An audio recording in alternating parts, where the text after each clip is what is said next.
Hello everyone, आप लोग का बहुत बहुत स्वागत है स्टडी पॉइंट यूट्यूब चैनल पर। I welcome you all to study point. और आज के इस पर्टिकुलर वीडियो सेशन में हम लोग डिस्कस करेंगे रीजनिंग के कुछ बहुत ही इंपॉर्टेंट क्वेश्चन जो कि आपके आने वाले एग्जाम के लिए इंपॉर्टेंट है। इससे पहले रीजनिंग के और भी वीडियो चैनल पर ऑलरेडी अपलोडेड हैं जिनकी प्लेलिस्ट बनी हुई है, तो आप उन वीडियोज़ को ज़रूर देखिएगा।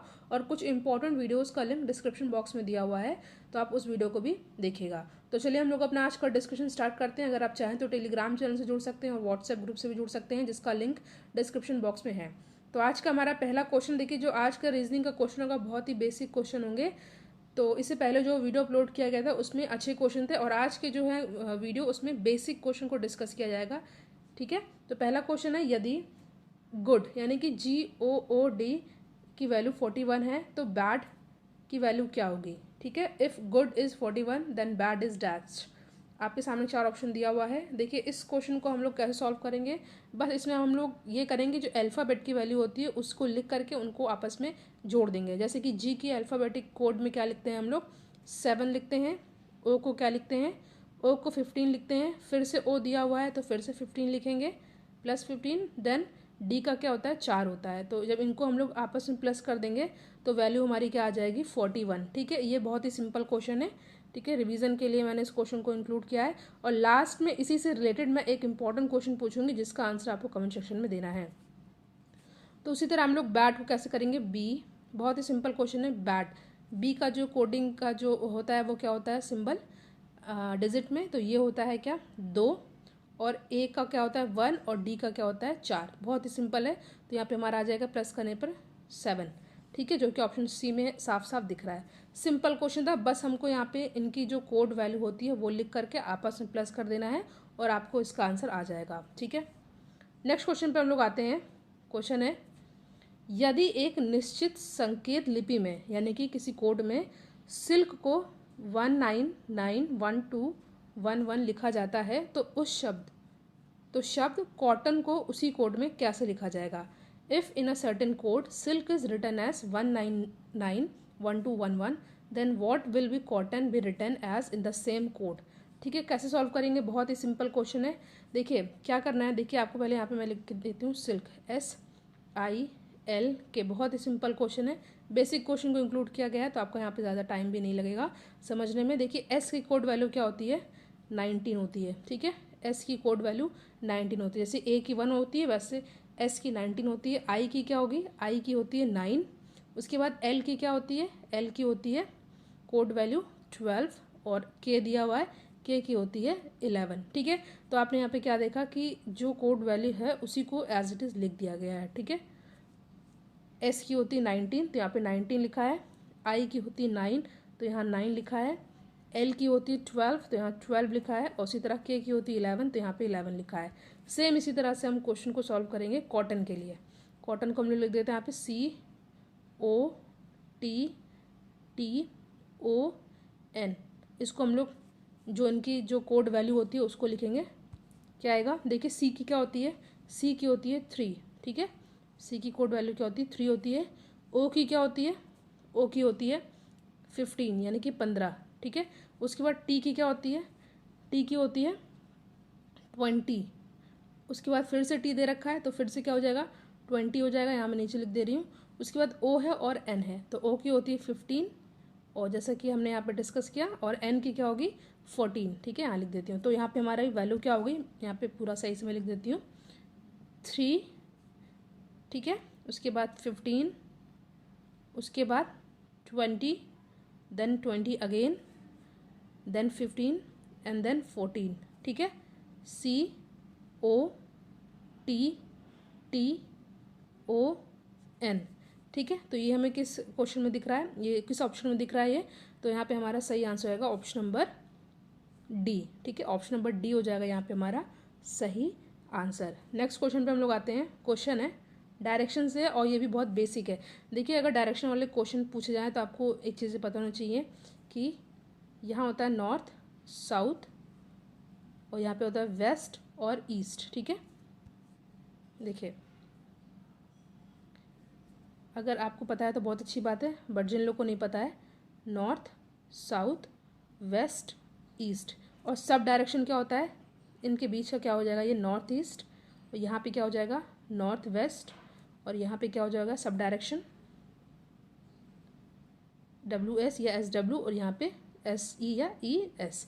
ठीक है, 4 होती हैं direction, north south west east, और 4 होती हैं सब डायरेक्शन। ठीक है, उत्तर दक्षिण पूरब पश्चिम। ठीक है, तो यहाँ पे दिया हुआ है कि यदि एक घड़ी 1:40 का समय दिखा रही है, यदि मिनट की सुई दक्षिण पश्चिम की ओर इंगित कर रही है, इशारा दे रही है, तो घंटे की सुई किस दिशा की ओर इंगित करेगी। देखिए इस तरह के क्वेश्चन को बहुत ही सिंपल होता है, इसमें बहुत ही सिंपल क्वेश्चन मैंने इंक्लूड किया है। ठीक है, मान लीजिए बज रहा है कितना 1:40, तो यहाँ पे एक बज रहा है। ठीक है, यहाँ 12 होता है, 1 2 3, 1:40। ठीक है, 40 मान लीजिए यहाँ पर है।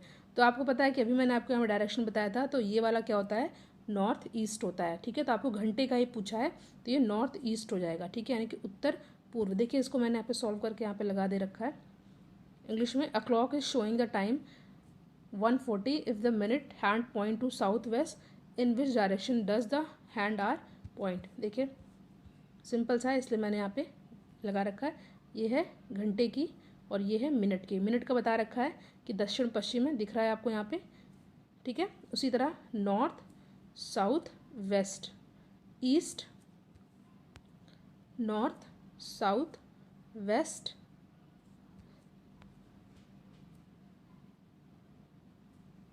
ठीक है, तो यहाँ पे क्या हो जाएगा नॉर्थ ईस्ट। इंग्लिश में बोले तो नॉर्थ को हम लोग उत्तर और ईस्ट को पूर्व। ठीक है, उत्तर पूर्व। तो यहाँ पे हमारा सही आंसर क्या हो जाएगा ऑप्शन नंबर ए। ठीक है, ऑप्शन नंबर ए हो जाएगा हमारा सही आंसर। सिंपल क्वेश्चन है। नेक्स्ट क्वेश्चन पे हम लोग आते हैं। क्वेश्चन है केक ओवन से उसी प्रकार संबंधित है जिस प्रकार आइसक्रीम डैश से संबंधित है। एनालॉजी का क्वेश्चन है। देखिए कभी कभी एनालॉजी के क्वेश्चन में यहाँ पे डिजिट दी जाती है, नंबर दिए जाते हैं, बट कभी कभी शब्दों के रूप में भी पूछा जाता है क्वेश्चन। तो आपको पता है कि जिस प्रकार केक को ओवन में बनाया जाता है, ठीक है, केक को ओवन में बनाया जाता है, उसी प्रकार आइसक्रीम का संबंध कैसे होगा, ये होगा रेफ्रिजरेटर में। ठीक है, ठीक है, तो ऑप्शन सी हो जाएगा हमारा करेक्ट आंसर। ये सिंपल क्वेश्चन था, बहुत इजी क्वेश्चन था, बट इस तरह के भी 1 नंबर के क्वेश्चन आते हैं, इसलिए आपका ये रिवीजन हो गया होगा। ठीक है, केक का ओवन होगा तो आइसक्रीम का रेफ्रिजरेटर। ऑप्शन सी है यहाँ पे हमारा सही आंसर। उसी तरह का एक और क्वेश्चन है, मेघालय शिलोंग से उसी प्रकार संबंधित है जिस प्रकार नागालैंड डैश से संबंधित है। देखिए आपको पता है नॉर्थ ईस्टर्न स्टेट है ये। ठीक है, बेसिक जानकारी है। मेघालय की कैपिटल क्या है, शिलोंग। ठीक है, मेघालय की कैपिटल क्या है, राजधानी क्या है, Shillong. Meghalaya is related to Shillong as it is capital. ठीक है, तो उसी प्रकार नागालैंड किससे रिलेटेड होगा, नागालैंड की कैपिटल क्या होगी, कोहिमा। ठीक है, सेम है, पहले की तरह हमने क्वेश्चन को सॉल्व किया। संबंध हमको देखना कि कैसा यहाँ पे रिलेट कर रहा है। तो मेघालय की कैपिटल शिलोंग है, तो उसी तरह नागालैंड की कैपिटल कोहिमा। तो ऑप्शन सी हो जाएगा हमारा सही आंसर। ठीक है,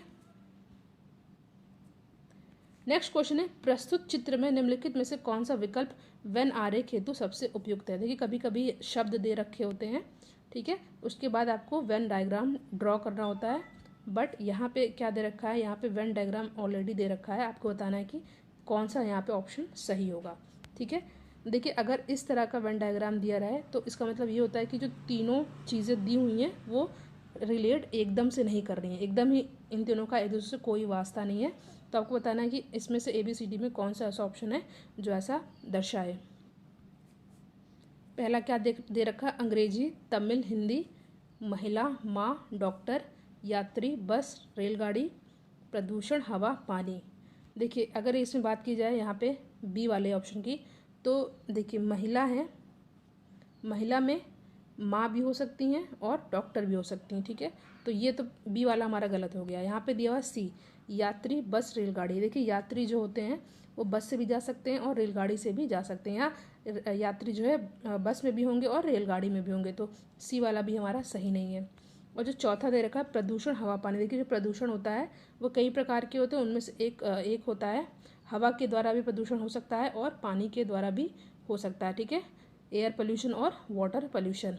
बट यहाँ पे जो दे रखा है पहला वाला अंग्रेजी तमिल हिंदी, जो ये लैंग्वेज है, देखिए ये जो लैंग्वेज है अंग्रेजी तमिल तथा हिंदी, ये अलग अलग भाषाएं हैं। ठीक है, इनका एक दूसरे से कोई भी रिलेशन नहीं है। अंग्रेजी अलग भाषा है, तमिल अलग भाषा है, हिंदी अलग भाषा है। ठीक है, तो यहाँ पे ऑप्शन ए हो जाएगा हमारा सही आंसर। ठीक है, इनका इन तीनों से कोई आपस में कोई भी रिलेशन नहीं है, तो ऑप्शन ए हो जाएगा हमारा सही आंसर। आई होप ये क्वेश्चन आपको समझ में आ गया हो। अगर आपको क्वेश्चन अच्छे से समझ में आ गया हो तो वीडियो को आप लोग लाइक ज़रूर करिएगा। नेक्स्ट क्वेश्चन है, उस विकल्प का चयन करें जो तीसरे पद से उसी तरह से संबंधित है जिस तरह से दूसरा पद पहले पद से संबंधित है। Select the option that is related to the third term in the same way as the second term is related to the first term. देखिए ये भी एनालॉजी टाइप का ही क्वेश्चन है। क्या दे रखा है, पहले यहाँ पे दे रखा है 258 एनालॉजी 80, देन यहाँ पे 369 का यहाँ पे क्या होगा। आपके सामने 4 ऑप्शन दे रखा है। कैसे करेंगे इस तरह के क्वेश्चन को, सबसे पहले हम लोग देखते हैं कि इनका आपस में कैसा एनालॉजी दिख रहा है। यहाँ पे दे रखा है 2, 5, 8, ठीक है, और आ रहा है 80। कैसे करेंगे, अगर हम लोग, मैं इसको आपको डायरेक्ट बता देती हूँ कैसे आया है। अगर हम लोग 2 को 5 से मल्टीप्लाई करेंगे तो 5 2 ज़ा 10, फिर 10 को 8 से मल्टीप्लाई करेंगे तो यहाँ पे हो जाएगा 80। देखिए एग्जाम टाइम में थोड़ा सा आपको दिमाग लगाना पड़ेगा। अभी आपको लग रहा है ये इजी है क्योंकि मैंने आपको यहाँ पे बता दिया, बट थोड़ा सा आपको इसमें दिमाग लगाना पड़ेगा क्योंकि कई पैटर्न फॉलो हो सकता है। 2 5 ज़ा 10, 10 8 ज़ा 80, उसी तरह 3 6 ज़ा 18, ठीक है, 3 6 ज़ा 18, 18 9 ज़ा 162, ठीक है। तो यहाँ पे हमारा कौन सा ऑप्शन सही हो जाएगा, ऑप्शन नंबर ए। क्या किया गया इस तरह के क्वेश्चन में, बस आपस में मल्टीप्लाई कर दिया गया है। ठीक है, आपस में मल्टीप्लाई कर दिया गया है। 3 × 6 × 9 is equals to 162 which is shown in option A. ठीक है, ऑप्शन ए हो जाएगा हमारा सही आंसर। नेक्स्ट क्वेश्चन है, निम्नलिखित रिक्त स्थान में सही विकल्प प्रविष्ट करें। Insert the correct option in the blank given below. A का 1 है, ई का 5 है, के का 11 है, तो यहाँ पर डैश है, देन 6 का सी का है 29। आपके सामने 4 ऑप्शन दिया हुआ है, आपको बताना है कि यहाँ पर क्या फिल होगा।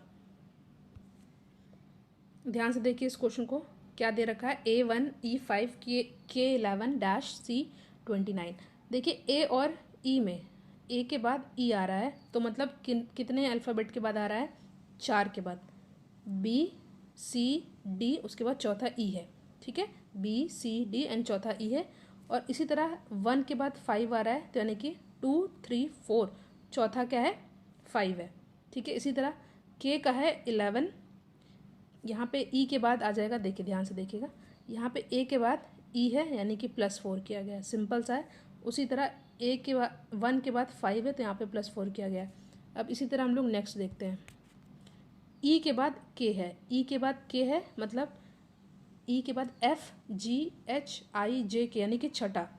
ठीक है, छठा अल्फ़ाबेट के होगा। उसी तरह 5 के बाद 11 है तो 6 क्या हो जाएगा, 5 में अगर हम लोग 6 आगे बढ़ेंगे तो 11 हो जाएगा।